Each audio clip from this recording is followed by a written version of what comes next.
This is the time of year post WrestleMania, pre SummerSlam, where up until very recently wasn't really a whole lot going on. And now there is. And with news breaking within the last week to a week and a half of of a match that we're going to be seeing very soon as KD disappears on us. Oh, what the heck? Yeah, I have no idea. Your camera's glitched on us, brother. It's Hey, not that. It's I was checking a note, and sorry, I interrupted your intro. Oh, Continue. No, we're live, pal. We're live. Yeah, this is. But it was all a dream. He's back. But what this has gotten us started on thinking is what really makes a dream match? And that's what we're talking about tonight.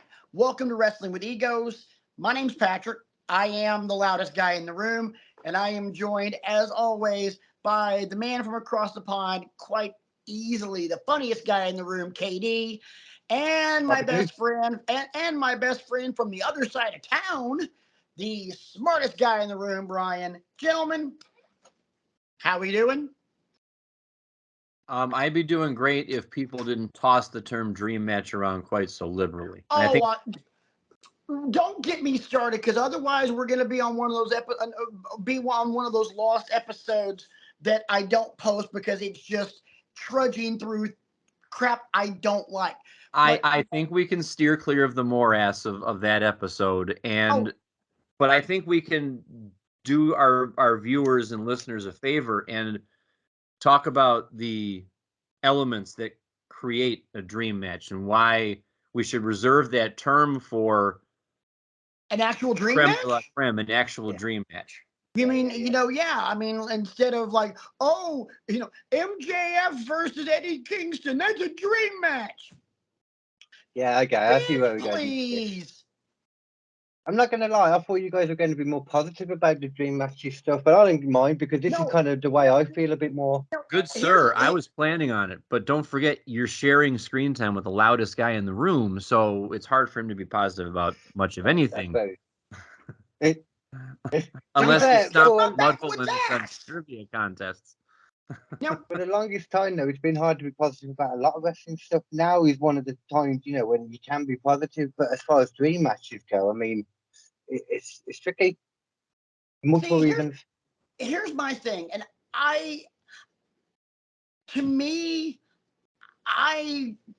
and before we get to that, again, welcome to Wrestling with Egos. Thank you for making this week's episode a part of your wrestling infotainment for the week. Thank you guys so much for watching this, whether it's watching or listening, either on the YouTubes, any of the podcasting platforms, Google, Spotify, Amazon, Anchor, Apple, iHeartRadio. Thank you so much. Anchor be gone. I said Anchor. Anchor's gone now, isn't it? Spotify bought out Anchor. So. But I still say Anchor because it's kind of one and the same. So whatever. I'm still going to say it. Don't judge me. But I'm going to judge you, but not for that. Well, yeah. Don't forget to like, subscribe, share, leave a 5-star review. It just helps, especially on the YouTubes. It's definitely going to help with the algorithm, help us out. Hey, guys, we're up to 60 subscribers. Let's get some more. I know you right there. You're watching. Yeah, you're not subscribed. I know you're not. Do it. 40. We need 40 more. 40. It's kind of like, it's kind of like asking Chef's dad, it was, he saw this little Girl Scout and he wanted to buy Girl Scout cookies, and he asked her how much the Girl Scout cookies was, and she said, I need about $3.50. $3.50. $3.50. I need about anyway, instead of talking about this 70-foot tall crustacean from a President era, we're actually going to talk about dream matches. And for me, I'm very picky about using the term dream match because it gets thrown around so easily, especially in this day and age, because we're too, as a society, in my opinion, we are too quick to heap way too much praise on something that, and put pressure on it in general beforehand. Well, not just that, but heaping way too much praise way too soon. Like, Yeah, for yeah. example, obviously, Katie, you won't necessarily understand this particular reference because it's American football, but there are so many people right now that want to crown Patrick Mahomes as the greatest quarterback that ever lived. And I'm like, no, He ain't there yet. I'm like, no, honey, we ain't there. I mean, and people want to talk about how, this particular, now I'm just going to throw out a match. I'm not saying this particular match is that, but that match between Jericho and Adam Cole was, that was one of the greatest matches of all time. Bullshit, it was. I don't know if they used the term dream match, but they came very close, if not. Oh, it was a great match, but I mean, it's that's not it's what I not meant. like one of the greatest of all time. I mean, was it a great match though? Really? No, it was great for what it was. It was, it was better. It was better than good. It was great for a 50-year-old man and a skeleton. Yeah, but at the same time, that 50-year-old man also does look like a skeleton in his own right. Oh, I don't know. I mean, big bones. The face, dude. The face. Yeah, I mean, don't get me wrong. He is aged well. Like, we can only hope to age like him. Anyone watching this? Yeah. So anyway, so for me, a dream match, and this is how I define a dream match. A dream match isn't just, oh man, this is going to be a great match. This is one of those, like, it's announced and mentally traffic stops. It's like one of those scenes in TV where something happens and then you just hear the record scratch and it's just freeze. To me, that's a dream match. And we've had some great matches, and quite possibly some of the greatest matches ever that weren't dream matches. Great example, Undertaker and Shawn at WrestleMania 25. Arguably the greatest match of all time. I will say that it's the greatest match of all time. But we knew it was going to be good. But it wasn't a dream match. Which brings us to the news of this week. And there was some other news that happened this week that we will carve some time out in the show to recognize because, God damn it, we're going to recognize the legend. And we'll get there in a bit. The news broke that at Forbidden Door, we're going to have Kazuchika Okada and Bryan Danielson. I didn't even think about that one. And when this news broke and I saw it, literally, let's see, because not only are Brian and I in a chat group with KD, but we are also in a chat group with our good friend Reginald Johnson Eisenman V, who you guys will remember as one of the founding fathers of this show. Love that name. Great Let's name. see. Yes. And while he's searching for that, the criteria, I think one of the criteria for a dream match is there's got to be an element of surprise to it. It's got to be two people or two teams that normally, under normal circumstances, would not have any business crossing paths with each other because they're different generations of wrestler. It's a rookie versus an established veteran. It's a legend versus an established star now, that kind of thing. That's what I think of as a dream match. Yeah, you wouldn't imagine you didn't think they'd be facing off for that kind of surprise. Exactly. My response to RJ letting Brian and I know that, Bryan Danielson showed up on screen at a New Japan show to challenge Okada. My response was, my God. And for me to just respond with 2 words, yeah.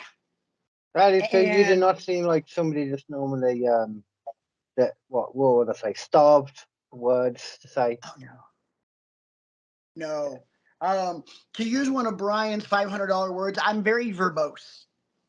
No, Patrick will let you know what he is feeling on any given topic. If you give him the time, and he'll carve out the time.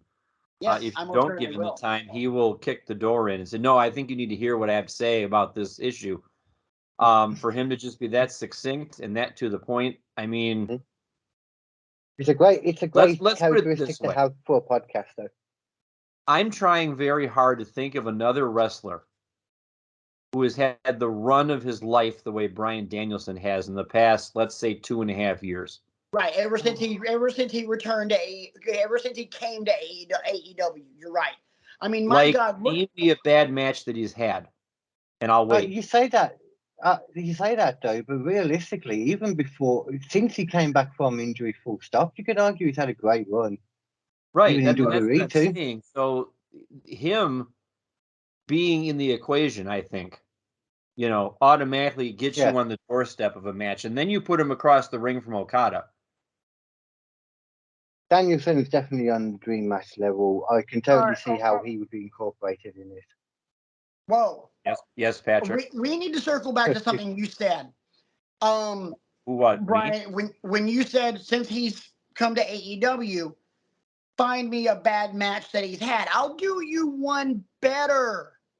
Find me a bad match that he's had since before he won the WWE Championship the first time. That's my point. I mean, he doesn't have bunkers. No, his match with Cena at I can do it. SummerSlam. I got one. Which one? I think it was Extreme Rules, when it was after WrestleMania. So after WrestleMania, when he 30, when he won the 2 titles, his first he had defense the match against with Kane. Kane. Yeah, that was he not was good. already. That one, he's got an excuse because he was already jacked at that point. Whatever the excuse is, I'm not saying it. You're right. You're right. I mean, Kurt Angle won a gold medal with a broken freaking neck. I don't know if you're aware of that. Yes, very much aware. The point that we're all trying to make is that if Bryan Danielson is involved 99 times out of 100, you are on the doorstep of, at the very least, match of the year contender. Mm-hmm. He is the best wrestler. Doorstep of dream match territory. Yes, and he's definitely one of those. And Okada has been arguably one of the 5 best wrestlers in the world for the last 10 years. Maybe longer than that. This is obviously where my knowledge goes because I've just never really watched much. As I said, I've never watched an Okada match in full. I don't think I ever have. I don't remember it. I might have watched one at some point. I remember him in TNA. If that's any good. Oh yeah, but let's forget that he was in TNA. Much like let's forget that Nakamura was in TNA. Oh, didn't know that. Oh yeah, Nakamura made a couple of appearances as IWGP Heavyweight Champion. Okay. And he did not make those appearances as Shinsuke Nakamura. He just made those appearances as Nakamura. Oh wow, you went Vince on this. Yeah. But I mean, even me though, without the knowledge of Okada, like just from how people talk about it and stuff, I'm still hyped for the match. I'm going to watch the match, and I'm sure I got high expectations for it. If I don't meet them, then I'll notice. I'm going to be judging it. Put it that way. Right. For me to be able to say it is a dream match, one, mentally, it's got to stop traffic. 2, it's got to have a little bit of a shock value. Just the announcement of it, like, oh my God, we're getting this. I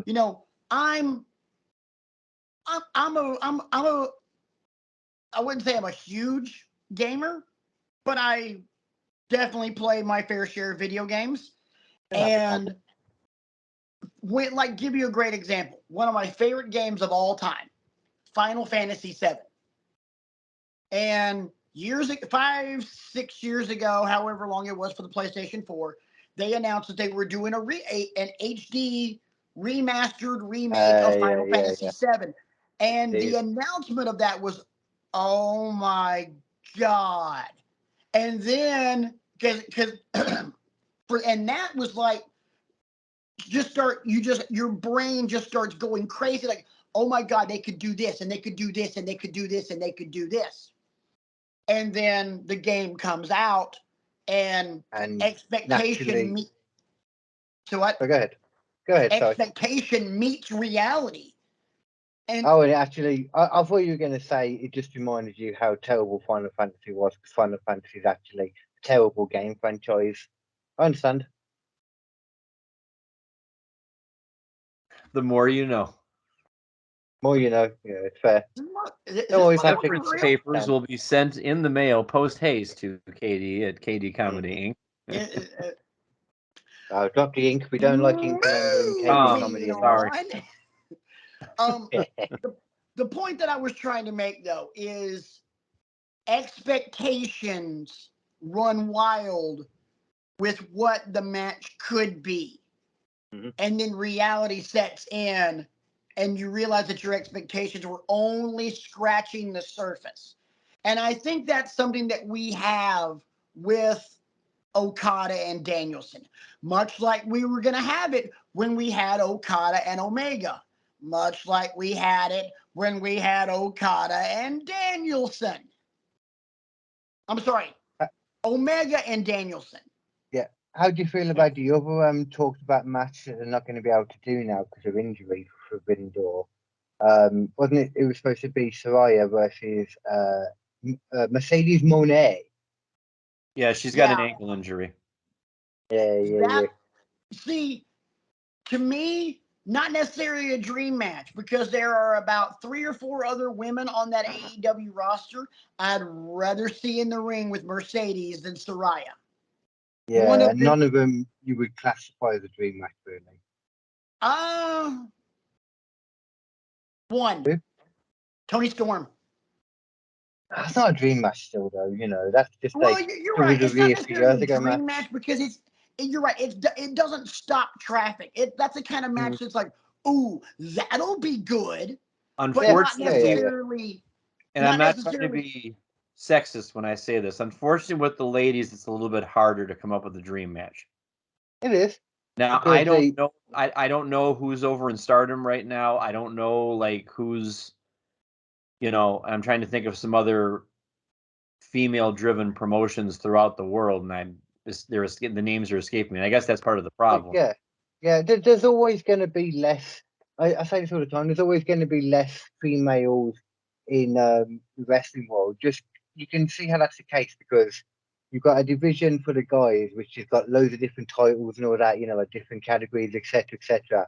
Women's generally it's just a women's title or maybe a tag title as well. Just by that logic alone, you can see what would be a smaller percentage in general, and that hasn't been going as long as well. This is a point that Patrick has advanced on this show on more than one occasion. Most of the women that you could name that you would want to see in a dream match are already under the employ of one company. Right. Week. I mean, literally, think about this. The last time that we really talked about women's dream matches, insert name of person here versus Kana, who we now know as Asuka. Right. Could you not argue Asuka that signs with WWE, and then it's we could get Asuka versus Charlotte, we could get Asuka versus Becky, we could get Asuka versus so and so and so and so, and guess what? We've gotten them all. Would you argue that dream matches? They were just really good. You could argue that, looking at dream matches, possibly a couple of women's ones come to my mind, like Becky versus Trish. You could argue that, and that also one, as well. Yes, that one, yes, and that one paid off at that Night of Champions. That was really good. An extra little fingers, the fact that it was in Saudi Arabia too. With how they've opened up with. You look at what the women can do there compared to when WWE started. That's a brilliant segue to another point that I wanted to advance about the elements for a dream match. You need to have two. Another way to get there is 2 generational talents. Yes. Which is why I feel like Hulk Hogan versus The Rock at WrestleMania X7 Dude, that is Qualified Webster's. dream match in spades. You open up the Webster's dictionary. definition. If you open up the dictionary and look up the word, look up the phrase dream match, there's a picture of Hogan and Rock next to it. That is the definition of dream match. You can't And argue don't that. get me 'cause wrong, everything boys and about girls. I'm not talking about work rate here because you go at it looking need for it. 5 stars from Dave Meltzer or a technical masterpiece, you're not going to find it. But in terms of the best of the most popular of his generation, Hulk Hogan, love him or hate him, whatever you want to do, and the best, most popular of his generation, The Rock, and you put those two together, I mean, the promos leading up to that match were spine tingling, and then the crowd in Toronto was nuclear. Let me ask you this. Let's take that match and break that apart in a couple of little pieces and give me yes or no's on this. Because you can take Hogan and you have another dream match that he was a part of. Yes or no? Hogan Andre WrestleMania 3. I would say yes because Hogan was on the come up still at that point. And Andre was this established territorial monster who, you know, a lot of people don't understand the legacy of Andre the Giant. No. It's fascinating. It's, you know, he was paving those roads for people like Hulk Hogan. You know, the spectacle of it, the carnival aspect of it, I can carry, you know, all these women on my arms and stuff like that, and I can, you know, drink you under the table 6 ways from Sunday, and, you know, all the legendary aspects of it. And he was fearsome in the ring too. Right. Next one. Rock, Cena. I think you've got to argue that one is really. What was that again, KD? I think you have to argue that Rock versus Cena, once in a lifetime, was definitely a dream match. I don't think you can argue it. Because the stars, the level they are, different generations, like you were saying, WrestleMania. Right, and by that time, we had already thought that Rock's time in WWE had passed us all by. Because by the time he gets back in the ring with Cena, he's already the biggest star in Hollywood. I mean, realistically, any match that you can announce a year before and everybody's still pumped for it, it's got to be a dream match, you know. You're not wrong. I have, and this is going to shock people because I'm the biggest Rock apologist the show's ever seen. I have to downgrade that a little bit because it was not once in a lifetime, was it? You're right. No, you're right. And they screwed the pooch by doing it a second time, but the initial announcement of it, put it in its own bubble. That first match. No, that's an effing dream match. Yes. And bear in mind, the announcement was made as well, you know, with the Raw after WrestleMania. So it's just another perfect ingredient for it. And the fact that they built that for a year. I did at that point in time. Very little face-to-face contact either. No. One match tagging together, I think. Yeah, because it was them versus Miz and R-Truth at Survivor Series. That weird portion in life when R-Truth was in the main event. Yeah, I know, right? But in its own bubble, that is a definition of a dream match because that's something you never expected to see. Much like, fast forward to right now. Never in our wildest dreams did we ever think we would see Danielson and Okada because for so long, Bryan Daniel was WWE. Sorry, Daniel Bryan was WWE. Yeah. Now he's back to using his real name, and we have the Forbidden Door pay-per-view, and we're getting. I just realized that I said in the pre-show meeting that I have one guy who shows up in both my plus and minus columns. Actually, I have 2 guys that show up in both columns. Since I mentioned Hogan already. Well, hang on, because you described this to us before we started rolling. What do you mean by your plus and your minus column for all of our viewers and listeners? In the plus column, what I have is matches that I think qualify as a dream match, and I have the reasons why. We've already kind of talked about Okada Danielson a little bit. We've kind of talked about Hogan Rock a little bit. Hulk Hogan shows up in my negative column too. With which one? Yes, yeah. What negative in what way though? Well, the match is Hulk Hogan versus Shawn Michaels at SummerSlam. Oh, so it could have been a dream match, but it failed. Should have been a dream match, but Hogan didn't want to do business, and it wound up being, but it just, I watched that match, and it's still bizarre. I love it for the build-up. I love the way Shawn, like, fine, if you want me to go full heel like I did in 97 and all that, I'll do it. I won't like it, but I'll do it. And, the Larry King send-up and the, who's your daddy Montreal and all that stuff building up to it. But then they get to the match itself, and it's just Shawn Michaels flopping around like a fish. And Hogan must pose and that giant flag and everything like that. It could have been so much more. I got another one for you for your minus column. Hogan and Flair. Yep. Oh, so for the plus, could you argue that Michaels and Flair could be a dream match where he retired, another stipulation, that stipulation? I would say no, because because with that the stipulation itself ruins the idea of it being a dream match, because everybody knew that was going to be it for Flair. Yeah. Because it was at WrestleMania and he was going in the Hall of Fame. That match was nothing more than a glorified and deserved curtain call. That's all that match was a curtain call for Ric Flair. Beautifully 20 done. years too early, but Huh? By 20 years too early, but Oh, look at that. Got a clap from Brian there. I had to get it off my screen. I hovered over it, and the reactions came up, and that's the only way I can get it off my screen. Thank you for applauding what I said. I appreciate that. I'll applaud that hot take. I have one all day. I have one on my list that I would say is a dream match, even though we got it previously. For me, where these acts are now makes it a dream match. The Usos and FTR. Ooh.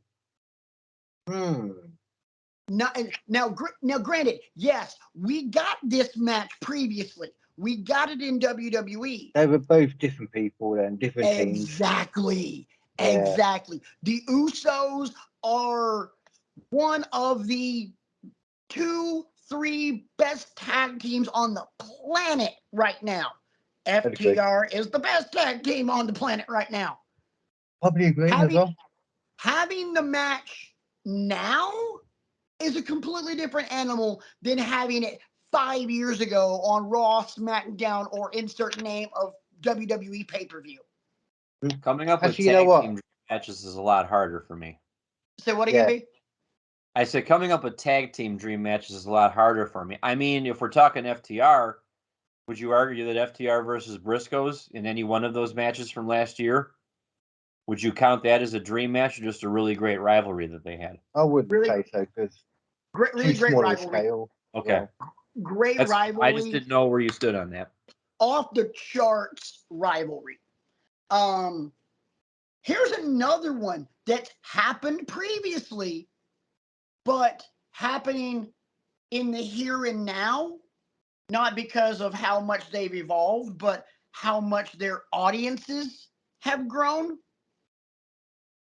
Could you imagine a WrestleMania size or a Wembley Stadium size audience for Will Ospreay and Ricochet? Oh, okay. I've got Ospreay in another one that I would consider a dream match, but that's an interesting one.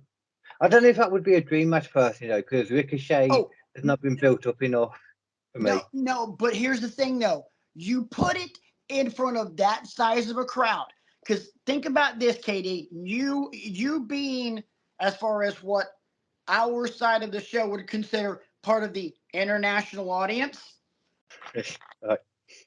WrestleMania is a very heavy international crowd. You could have it there, or you could have it at a show like All In over in Wembley with a completely different audience, but bigger, massive audience. Yeah. That takes that match, which we have seen in New Japan, and it's all over freaking YouTube. That turns that match into a dream match for the simple fact of that big of an audience. The degree of difficulty of that match goes from a 9.5 to a 40, just like that. I don't think I can consider it. I will have to agree to disagree on that one myself, I think.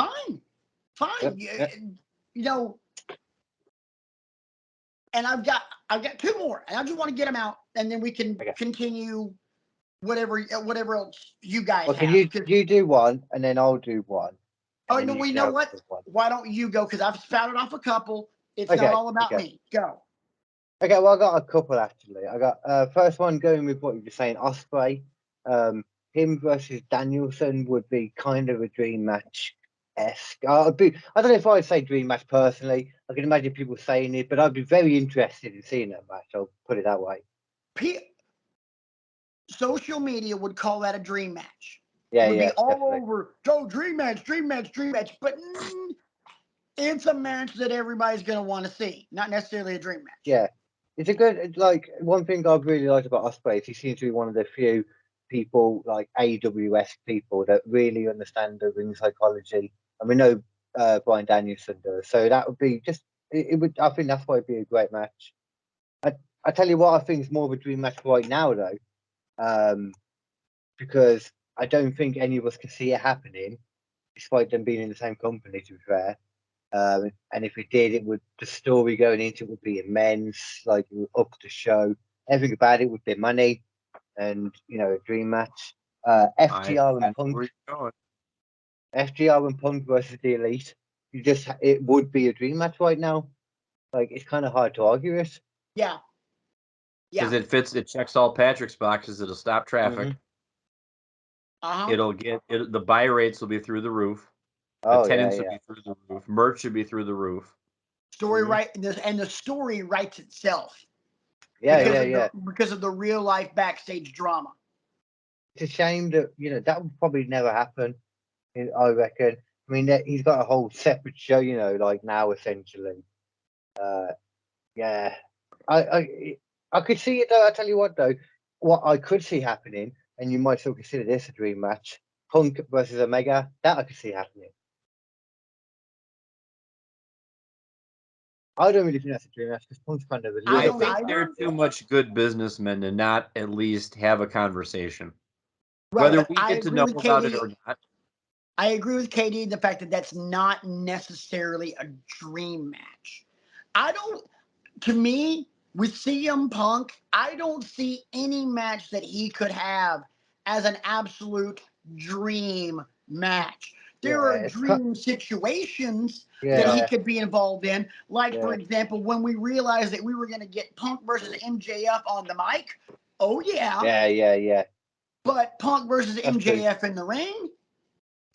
Yeah. Because the reality of the situation now, and something I've come to realize about Punk, is his body is starting to give out on him. That's exactly what I was going to say, yeah. And we'll put it this way, I didn't ring you guys up on the show chat this week saying, oh my God, we got to do a Collision watch along next Saturday night so we can witness the return of see.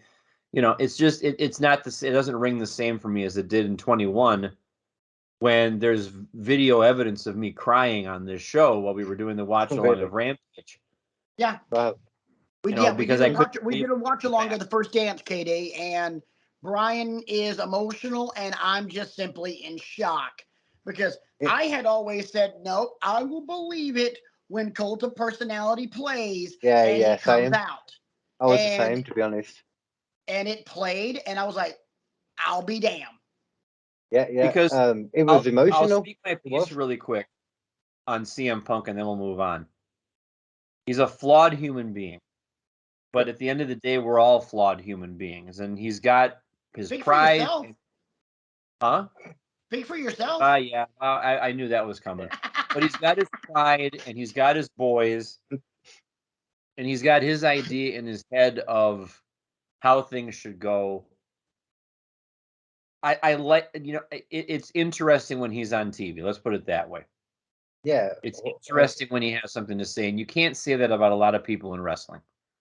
It's just a A shame. lot of Like people in he wrestling tried. are just heads, blah blah blah. Punk is actually like thought-provoking when he talks, I think.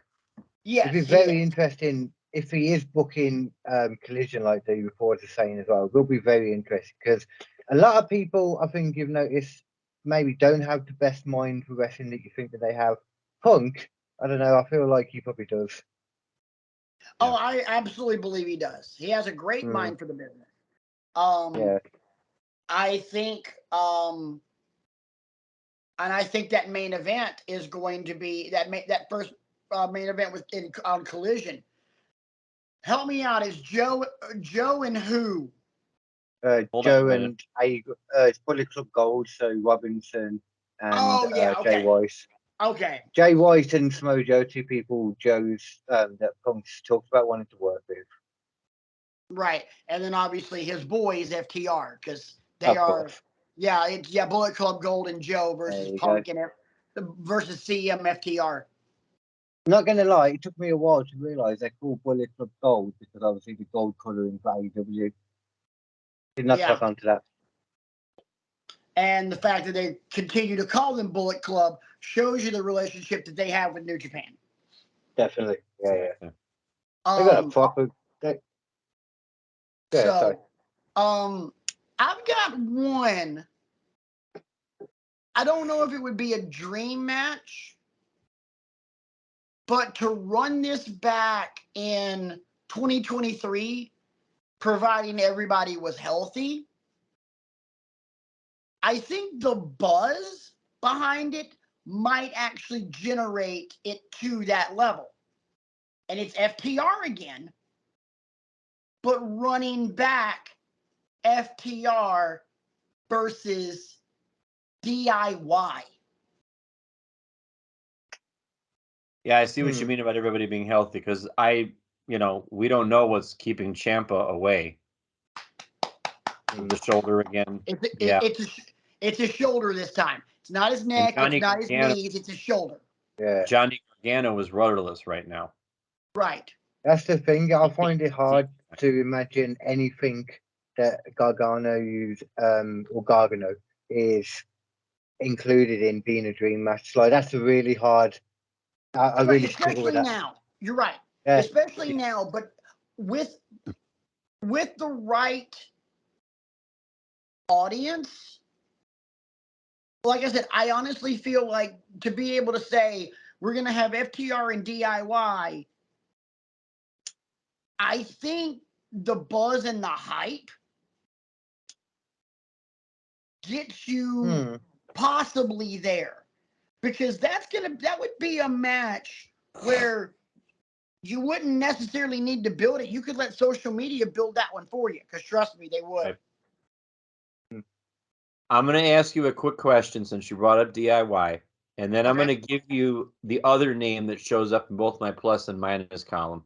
Okay. And I'll give you the minus match first. Okay. Do you think that my match of the year nominee from a couple of years ago at Worlds Collide constitutes a dream match? DIY versus Mustache Mountain? Nope. Really good match. Okay. Really good match. You look at if you're just looking at the card on paper, you see that match and you grab your Sharpie and you circle it and go, that's gonna steal the show. Which I think it did. There's a big portion of people, I guarantee you, a big portion of wrestling fans that have no idea who Mustache Mountain are. Well, when you call them Mushroom Mountain, KD, of course they're not going to know who they are. You need some truth in advertising, sir. And we're here to talk about it tonight on Wrestling with Egos. Sit down. Let's talk Mustache Mountain's a real place, and it's not that far from me, Really? It's actually a real place? Yeah. They're actually like, because, what is it? Tyler Bate and Trent Seven. Yeah, it's like the city next to me. It's like somewhere kind of in between. There's like an actual little mountain as well, mustache mountain that you can. Not much of a mountain, more like a big hill. Yeah. Huh? That's I really did not cool. know that. I thought that was just double Mustache. entendre. I thought it was just a double entendre name, and they had the epic facial hair, and Yeah. But I don't know if they yeah, lived anywhere Andy, near it. in our meeting that we had for the Iggy Awards that year, I wore everybody down like you have to include this match in match of the year. I'm not saying it should win it, but I love that match so much. and If you've it never seen was a very, very, very good match. But in terms of a dream match, yeah. not even close in my book. Yeah. All right. I'd agree. So my other name that shows up in both my plus and minus column is the phenomenal one, AJ Styles. I'll give you my negative match first. And you might already know where I'm going with this because AJ Styles is another guy who very rarely has a clunker. Yeah. And I forget what year it was. It was the lead up to WrestleMania 34 and that Royal Rumble, or no, the Money in the Bank match the year before when it was him and Nakamura alone in the ring, and you felt that buzz, you felt that rumble in the crowd, and you're like, "What are we seeing?" Yeah. Because everybody remembered the Wrestle Kingdom match. Yes. And then when Nakamura won the Royal Rumble the following year, and Styles was the champion, and he yelled into the microphone, "I choose AJ Styles." I lost my mind. Great impersonation there. And I know some other people lost their minds too. And then we got to the match, and it was like, really? Yeah, it was not good. Here's my take on that. The match at WrestleMania Yes. was emphatically, without question, not a dream match. And here's why. The dream match already happened in Japan. Yeah. And it was the last match of a 4+ hour show. Not just that. Forget the fact of look. It could have been you could have rerun a dream match and had another dream match. So that is possible to do.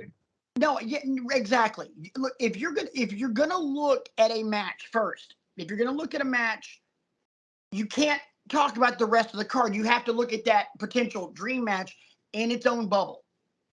Yeah. So the fact that it's at the end of a 4-hour-long card doesn't mean jack shit.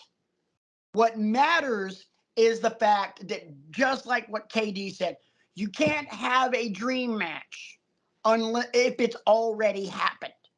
And despite WWE wanting to always act like if it didn't happen in WWE, then it doesn't matter. Bullshit. It matters because Shinsuke Nakamura and AJ Styles at Wrestle Kingdom, I can't remember, Wrestle Kingdom 11, perhaps? Yeah. Either 10 I was saying the opposite, don't you see, though? What do you mean? How so? You're saying they could have run it back? I think a running back a dream match can result in another dream match. I think it's possible, which is harder. I disagree. Like what you were saying very about hard to do because hard to do, first of all, the American crowd is not the same as the Japanese crowd. I mean, Japanese dream matches, the crowd figures so heavily into it. Here's my thing. Even in Japanese matches, the first time Kenny Omega and Kazuchika Okada touched, that wasn't a dream match. And here's why. Okada was already freaking Okada. Omega was just really, really good. He hadn't gotten to that godlike level that Kazuchika Okada was already at. You can't even say that the first time that Tanahashi and Okada touched was a dream match because Tanahashi was God and Okada was on his way up. Yeah. Nakamura Styles 1 was a dream match because as far as as far as New Japan is concerned, there are plenty of gods. But in the modern era of New Japan, at the time, Shinsuke Nakamura was Zeus. He was the god. And AJ was the biggest independent name, and at the time, the single best American wrestler on the planet. And those guys, that was a freaking dream match. You can't run that back. Rock Cena, the first one, in its own bubble, beautiful, perfect dream match. You can't have a sequel to a dream match. When you talking about earlier about DIY and FTR, was it? Yeah. But here's the thing, though. That wasn't the dream match the first time. Those are different, because you're looking at, FTR and well, actually no, they're not. Never mind. Was I wouldn't consider those Shinsuke dream matches either, because they were both in NXT at the time when they were both on the come up, and the 2 out of 3 falls match in Toronto was a thing of beauty. One of my favorite matches ever. But it's not a dream match because they were both under the employ of NXT, and there was a really good chance they could come up against each other. Right, and the same can be said for FTR and Usos, because they've had matches on Raw and SmackDown, and I don't think they ever touched at a pay-per-view, but they've had matches. Now though, they're different people. Like, they're both different level of the team. They're both, like you said before, they've both reached that kind of new level now. But you're right. But you're right, though, in calling me out on that. Because if I'm going to stand here and say that you can't have that a dream match can't have a sequel, and that Okada and Omega wasn't a dream match because it had already happened, I can't use that same logic for a modern day telling of the story between FTR and the Usos, even though they are completely different teams now than they were 6 years ago. You're absolutely right, and you shot down 90% of the stuff that I've said tonight. Because arguably, though, the first time around that they did any of their stuff wasn't a dream match, like Usos and FTR especially. It was never a dream match at that point. Not even close. So if they faced off now, it would be the first dream match, So that still works, I would argue. Okay. That one, yeah, I would. I want an opinion though on another match that I've got here. I'm interested in both your opinions on it, if I can indulge myself, if that's all right. Of course. Okay. Ronda, Becky, and Flair, the title at Mania. Considering everything that's going into it, the name Ronda, it's completely separate things. Considering it's also first time women main event in WrestleMania as well, I feel like it could be. I would say no, because Charlotte and Becky had already touched multiple times. Yeah. And Ronda wasn't good. Ronda was just a name. Because Ronda in the UFC at the time was as good as it got. She was at the time considered the greatest female mixed martial artist of all time, and she has been subsequently supplanted by Amanda Nunes. Yeah, she was kind of already been like taken over before she went to WWE, like a good year or two before she got neutered. Right. So I can't say that was a dream match. It was a dream scenario. And it wasn't a good ending either. No, God, no, they botched the ending.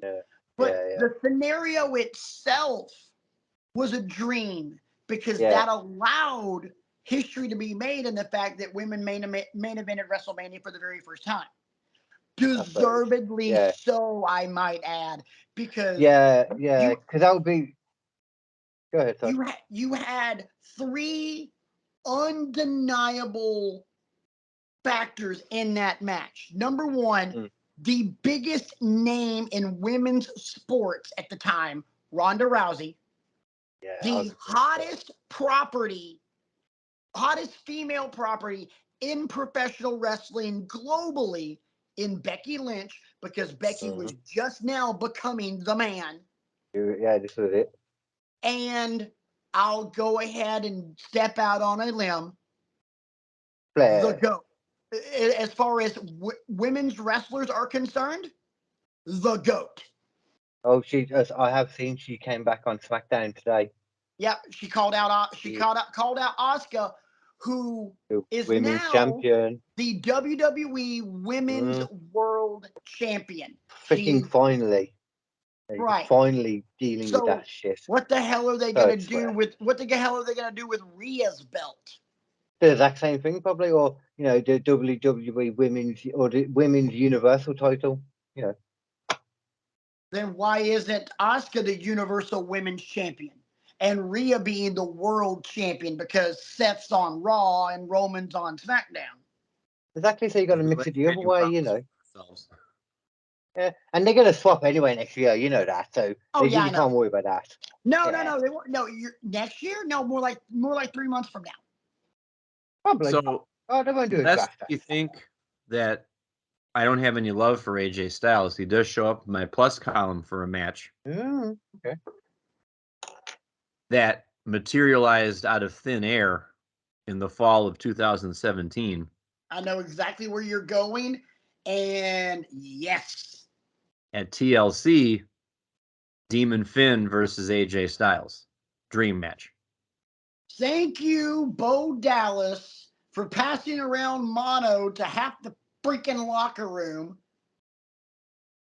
because that got us the Demon and AJ. And yes, they were in the same company. Say what? I was about to say they were in the same company, but I suppose that doesn't always negate. No, they weren't. Just kind of have to be. Well, they had never touched ever, and the whole point of it was AJ filling in for Bray Wyatt. Yeah. Because Katie, this was back when the brand split actually was trying to be adhered to. Right. Or everybody showed up everywhere and it doesn't matter and the draft doesn't matter and blah, blah, blah. Right. So AJ was being loaned to Raw for one night only. Right. And literally flew in from somewhere in South America. They were on a tour like in Argentina or Brazil or somewhere like that. And he flew in for that. But the hype behind it was the fact that these two men were and they even said the words on WWE programming, Bullet Club, because these are the first two leaders of Bullet Club. I think they were trying to build a little relationship with New Japan around that time. If I'm not mistaken. Were. They absolutely were, because they also knew that Bullet Club, what a property that was. But that match, complete accident. But you're right, dream match. Like, oh shit, we're getting this. Yeah, to be fair, that was a dream match. And guess what? Hype lived up to it. It kind of feels like, I only just thought about this then when you said this, but it still kind of feels like a bit of a dream match, because the idea of it, because Daniel Bryan at the time versus Brock Lesnar, because he was injured for so long, we never thought he'd wrestle again. And then even then, I don't think I ever thought you'd see him against Brock Lesnar, because that seemed crazy. But then it did, and the match was just interesting. Very. I don't know if I think snuck up on me. Yeah. I don't know if I would necessarily call that one a dream match, because I don't think you can use the words Brock Lesnar in dream match, because that's mean. Dream fight, maybe. Dream match, Lesnar's kind of a 2 or 3 trick pony in pro wrestling. You could argue maybe that him. Oh, no, actually, no. I'm going to stop saying what I was even trying to do then. Or even him versus Goldberg back in the day. That could have been a dream match, but I think that's one of the ones that failed in execution. Well, it definitely failed in execution. Well, actually, I'll disagree with you, and here's why. The second What? time around, the match at Survivor Series that was a dream match scenario because one, Goldberg coming back, and two, everybody remembered the shit show that was WrestleMania 20. I think for that reason, though, could that second one really ever be a dream match because there was such a bad taste in everyone's mouth? As well as it went, and it should have been what the first one was. It was really good, you know. But I think because of the taste that was in everyone's mouth from the one before, you know what I mean? I Yeah, find that hard. now that you mention that, I do agree with you. Mm. Now, you're right. Dream match, maybe not. Really, really awesome. What ended up being Yeah, a yeah. really, really awesome story. Because, I mean, think about it. You got that gold. As much as I don't like Goldberg, and I never really have, you have to admit that run from Survivor Series to WrestleMania, with the exception of him beating the Fiend for the title, which was just house shit. But for him, it was Um, good still, you know. oh yeah, for him it was good, but I mean, I thought it was bullshit. But that run was outstanding, and it all started with beating Brock Lesnar in 17 seconds. That, let's be honest as well, that should have been a dream match. If it wasn't, if that never happened at If WrestleMania 20, WrestleMania 20 never happened, and yeah, then we get Lesnar and Goldberg at that Survivor Series, mm, dear God, is yeah, it that a would have been dream there. match? Yeah. That is not only would that have been a dream match, that would have been a dream match on the levels of Hogan Rock, Rock Cena. Oh, And I so in think that case, another one, a random one to throw into the mix, considering that kind of same stuff, Goldberg, Rock. no, No? everybody knew Rock was on his way out. Nobody cared. Oh, so that wasn't the case for me. I was younger at this point. For me, it was just amazing. Like, I didn't know any of this stuff. Oh, well, yeah. Back at that age, like, I remember, like, Goldberg was the only one I liked about WCW, and then suddenly him just walking in and, you know, walking through the arena towards the Rock, and then the spear setting up the match. Like, that was, for me at the time, at the time, to be fair, that was as close to a dream match as it could have been for me, to be I fair. get that. I get that, and I can see where you're coming from, but I also know that from and I don't mean to use this term in a like I'm putting you down or anything, but from a grown-up perspective, grown-up Yeah, wrestling yeah, fans yeah, knew yeah. grown-up wrestling fans knew Rock was on his way out. Mm-hmm. Rock was But can we only there Rock are a lot of kid fans, so can we only look at it from an adult point of view? right. I mean, You know what I mean? I didn't look at wrestling in the 80s from an adult point of view. I looked at it as, as that one guy at that meet and greet. It's still real to me, damn it.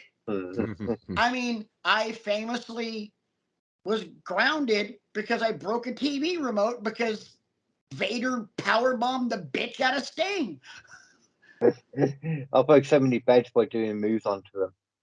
Oh, but no, because I was such a Sting mark as a kid, still am actually. But yeah, and I've told this story on these podcasts countless times. But I got mad because Vader powerbombed Sting into freaking oblivion, turned him into a greasy spot in the ring, and pinned him and beat him for the title. And then I threw the TV remote and broke the son of a bitch. And your mom grounded my ass. People, that's the thing, though, man. We get passionate about wrestling. Oh, It's like tell once it's me. in you, it's in you. You know. You ain't telling me anything I don't already know. Yeah, you can't shake this stuff unless you watch too much AEW. Then you might be able to shake it. So let me ask you guys this. We've talked about a lot of could this be a dream match? This isn't a dream match. These are definitely dream matches. Of all the dream matches that we have discussed, what's the one dream match of them all? What's the biggest one of them all? I would argue Rock Hogan. He's one of the ones that came to my mind man, straight away when you asked that. Then I would argue that the biggest dream match of them all would be Rock and Hogan. Forget what the match itself was, which No, was and when I brought that up, I didn't mean it like it's a 5-star classic, but I have to agree with God, you. no. Because I can't think of anything that has the best, you know, Brian.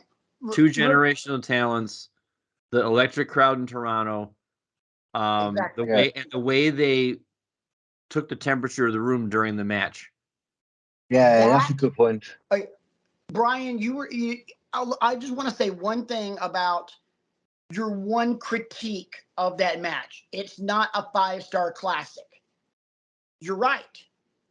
But look at that match in and of itself and what that match did, what that match was, and the crowd surrounding it. I defy you, even as a wrestling fan now and knowing exactly what happens in that match. Go back, watch that match, and when Hogan hooks up on the Rock, I defy you cannot feel something in that. That match wasn't a great wrestling match in any way, shape, or form. But what did it do? It made you give a shit. Yeah. And that can turn the match itself sucked to, oh my God, that was awesome. And that, even though the match sucked ass, physically the match sucked ass, that match was the match that replaced Savage and Steamboat in polls as the greatest WrestleMania match of all time until WrestleMania 25. Right. So was it a 5-star classic? It wasn't even a 2.5-star classic. But it doesn't need to be. No. I would argue story, for me personally, story and hype and all that kind of stuff is the most important thing for dream matches a lot of the time. Just the wrestlers isn't enough. The way it's put together, even if that story is just through the match, like it was for this, the story was told during the match, Yes. and they adapted the story, which is what made it. Because honestly, if it was just about the another wrestling in the ring, then I could have put Tyler Breeze versus Jushin Thunder Liger on this. Oh my God. I mean, you could argue that's a dream match, him facing anyone from NXT. You could argue it. Time. I got to get on my high horse real quick. The fact that they never put the NXT title on Tyler Breeze, Brian, I'm not going to do it. It's just a freaking travesty. I'm not going to do the other funny bits of that catchphrase. I'm being dead ass serious. The fact that they never put the NXT title on Breeze is a travesty. Because he was over Corbin either, did they? Say what? They never put it on Corbin either, did they? No, but them not putting it on Corbin, that wasn't that big of a deal because Corbin was cool. He was a really cool novelty. But Breeze was over. The only thing in NXT that was more over than Breeze was the Demon. Not Finn, the Demon. Yeah. That was the only thing more over than Breeze. How's he going to carry a title belt and a selfie stick? It wouldn't work. He'd find a way. He'd put it around his gorgeous waist. Yeah, or he'd put the belt on the selfie stick. True. He'd rig the selfie stick to hold the belt. Yeah, it sticks out from his Tyler. belt. I mean, or he'd have a model. He'd have another model carrying it to the ring, another hand model. I mean, maybe it was just that he was costing the WWE far too much money in 5G. Having to send it to the Titantron all the time. Maybe that's what it was. I mean, my God, dude! For fart's sake, they had Kairi Sane bring the NXT Women's Championship in a treasure chest. They could have figured out something. Damn it! Yeah. But that is one of the things in wrestling I get on. Actually, there's not. it's one of the big things in wrestling I get on my high horse about is the fact that they never put the title on Breeze. It was, I'm sorry, but it was just, as much as I loved Sami Zayn in NXT, Tyler Breeze should have been the one to beat Neville. Did Cesaro ever get the title in NXT? No. You'd feel like he should have been one as well. No. I hated like his first world title. His NXT run wasn't really that long because he was sent to NXT almost as a loner. He had that great program with Sammy. He had a great couple match program with Regal as Regal's like last official matches. Okay. But he never had that long run. Breeze should have been NXT champion, and it's just freaking disgusting that he wasn't. You could still totally do that now as well. That would still work, I reckon. Bringing Breeze in back into NXT and giving him a run like, imagine Carmelo Hayes gets done with Baron Corbin and then Tyler Breeze comes back and they face off and maybe Tyler Breeze wins it and a good showing and then he's like, yeah, I'm finally champion. Tyler Breeze were to come back to NXT, my head would explode. Because Brian will tell you in that part of NXT, I was a ridiculous Tyler Breeze mark. Yep. I was more of a fan of Tyler Breeze with Fandango personally. Breezango. I love Breezango. I thought they were funny as hell. But Fashion Police. But Breeze in NXT, my God, man. Yeah. I loved that dude. He became like the kind of gatekeeper kind of guy, didn't he? Yes, he did. At the end. Yes, toward the end of his NXT run, he was definitely the gatekeeper because the guy was just good. Like a Dolph Ziggler on Raw now. Yeah, exactly. That's a great example. JD McDonough, I think his name. Has he done anything? I feel like we haven't seen him again recently. He's on Maybe Raw. It was just. Yeah, I feel like we haven't seen him. Like he hasn't popped up again recently. Maybe it was just last week. He was on this past Monday. I can't remember what he did, but he was on this past Monday. Oh, okay. I did think I missed a few bits because my totally legal version was a bit screwy. I will say one thing about what they're doing on Monday Night Raw right now. I love the fact that they are using and how they are using Zoe Stark. Yeah. I love Zoe Stark. God. That is one chick I would not want to cross. Oh, no. Imagine everything about her, from the way she looks to the way she carries herself in the ring to the way they present her, screams badass.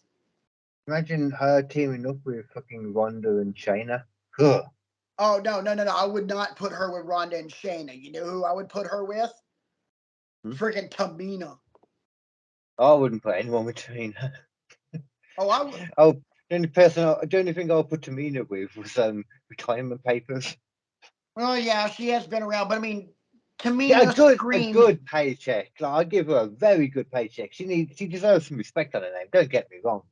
But Tamina screams badass. Zoe Stark screams badass too.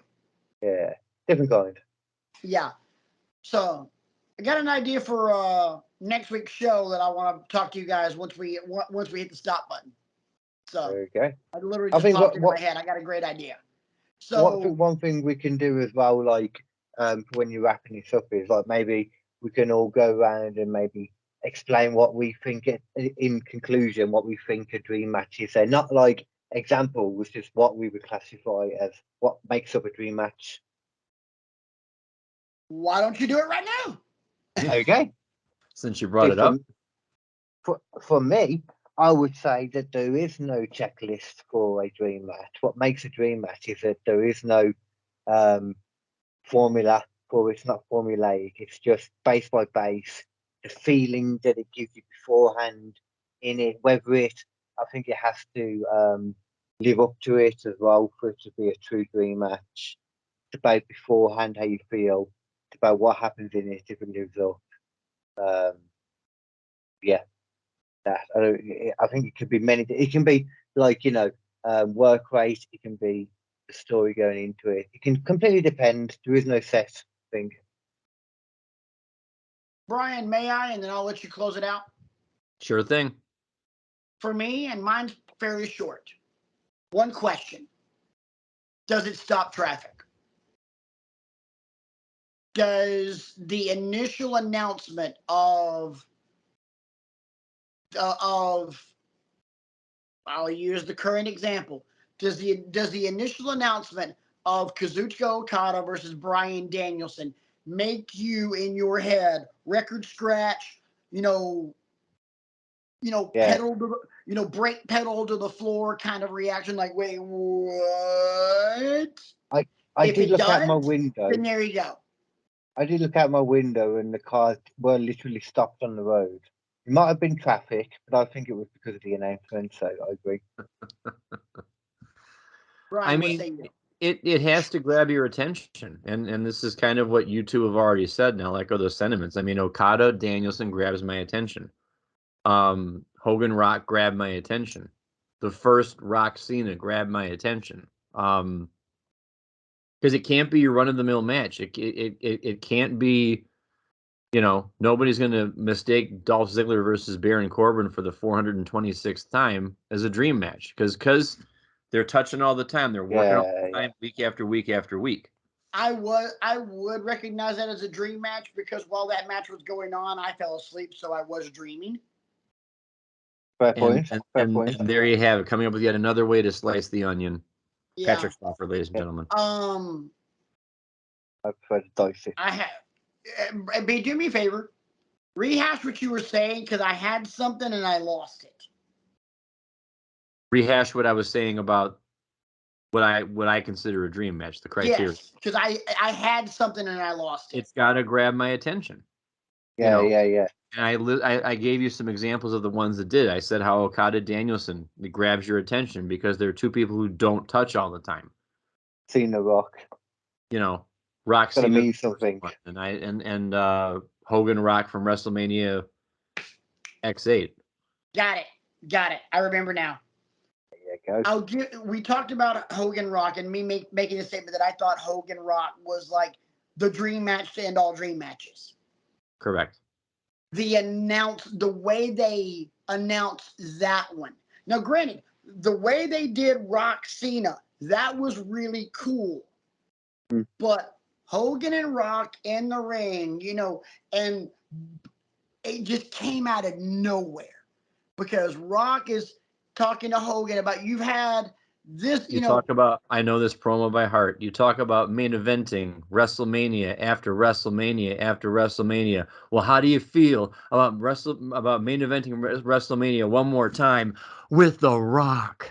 That right there, because it's just he's not even looking at him. And how do you feel about WrestleMania main eventing WrestleMania one more time and then right there he's walking and then just hard left turn or right turn, whichever one it was, and he's right in his face. Yeah. And at that moment you're like, oh. Hogan did something real cool too at that point. He gulped when he said audibly, and then No, hey. He hasn't been back in WWE for long, had he? Like at that point, the NWO and Hogan. The NWA, the NWO had just come back. But he hadn't had a chance to really think about his possibilities either. Not just that, but go back and watch it and ignore Hogan and The Rock. Listen to the crowd because he does it and it takes a second. And then the crowd realizes what they just heard, and then they melted the roof. Mm-hmm. It is the perfect storm for the perfect dream match, Hogan Rock. I really do feel like that's the perfect example. And it shows how it's a perfect as well opposite to your Danielson and Okada, which is all about work rate more than anything. This is the furthest from that, Rock versus Hogan. The furthest from that, at all. It's more about story, the hype, the names, the generational talents. Knowing as well it could never happen again, possibly. Hogan, he was old even then. Like, like well aware of the fact that he may never again. And The Rock as well. Like, I wouldn't be surprised if then people were kind of aware he may go off to Hollywood or something. Eventually. You're well aware this might be the only time it ever happens. And then the way they did it was just perfect, man. Everything about it.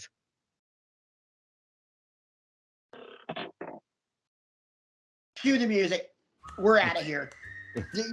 You honestly, you can't end it any better than the way KD just did. So, cue the music. It's time to get it's time to get out of here. We're not even going to waste any time. Check, please. Please, matches. Table 1. I tell you what, matches like that are why we love wrestling. Wabadoo. Unbelievable. That's great.